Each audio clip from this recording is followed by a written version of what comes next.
नमस्कार मंडळी, आज आपण गोवन बांगडा करी रेसिपी पाहूया अगदी सोप्या पद्धतीने। आणि आपण त्यासाठी काय काय साहित्य घेतलेले आहे ते पाहूया। 4 बांगडे घेतलेले आहेत, मध्यम आकाराचे आहेत, स्वच्छ साफ करून स्वच्छ धुवून घेतलेले आहेत। हळद आणि मीठ लावून फक्त मी हे मॅरिनेट करून ठेवलेले आहे अर्धा तासासाठी।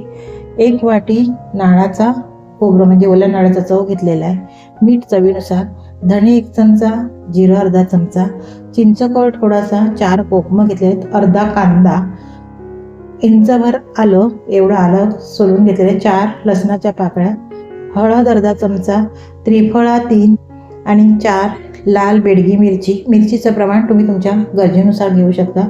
मी तेल घेतलेलं आहे ते new Saffola gold total heart pro जे आहे ते हार्टसाठी खूप फायदेशीर हे सफोला गोल्डचं तेल असते, ते आम्ही ह्या रेसिपीमध्ये ह्या तेलाचा आम्ही वापर करणार आहे आणि आम्ही हेच तेल वापरतो।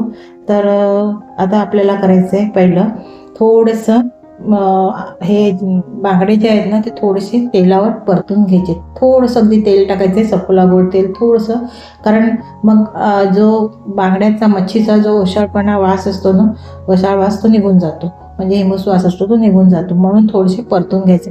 तुम्ही न परतता पण ग्रेव्हीमध्ये टाकू शकता, पण थोडेसे परतले तर अजून चांगलं टेस्ट येते ग्रेव्हीला सॉरी।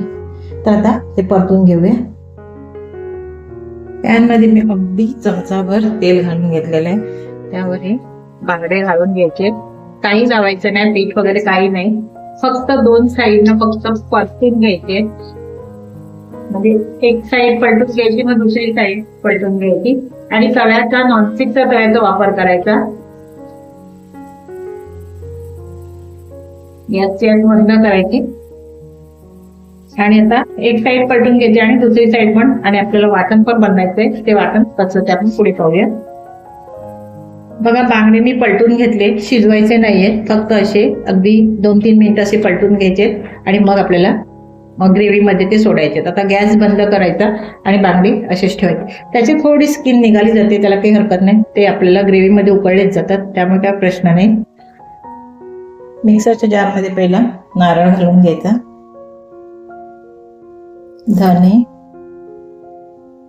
जिरं, चिंचकोळ म्हणजे कांदा, लसूण आणि आलं, मिरची, हळद, पाणी घालायचे वाटीभर। आता मिक्सरला हे वाटून घ्यायचंय। पातेल्यामध्ये मी अर्धी पळी एवढं तेल घालून घेतलेलं आहे, तुम्ही तेल ह्यामध्ये गोवन करीमध्ये स्किप करू शकता। आता ह्यामध्ये मी घालून घेतलेलं आहे मीठ, कारण आपण जे वाटण टाकणार त्याचे छिटे मग कमी उडले जातील।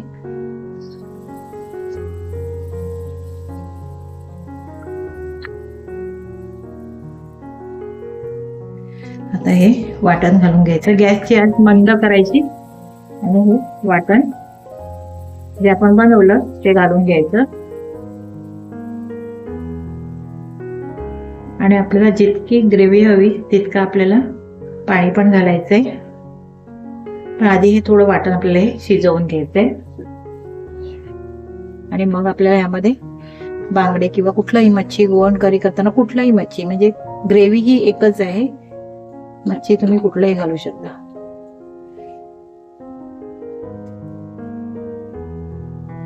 आता झाकण ठेवायचंय आणि ही ग्रेव्ही शिजवून घ्यायची। आता ग्रेव्हीला उकळी आलेली आहे, आता ह्यामध्ये घालून घ्यायची कोकम आणि 2-3 त्रिफळा घेतलेले आहेत त्याही घालून घ्यायचे। ह्यामध्ये तुम्ही हिरवी मिरची पण चिरून घालू शकता। आता ह्यामध्ये ना थोडंसं पाणी घालून घ्यायचं।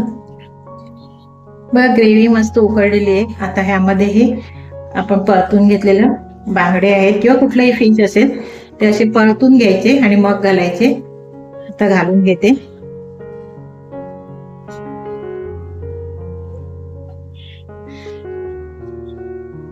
आणि मिक्स करून घ्यायचे।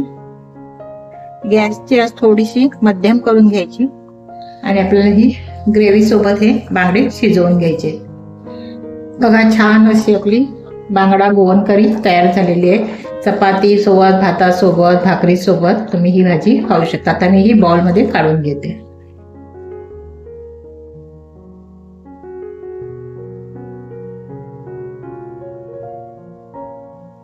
बघा मंडळी, छान अशी गोवन करी आपली तयार झालेली आहे. कशी वाटली रेसिपी मला कमेंट्स करून सांगा.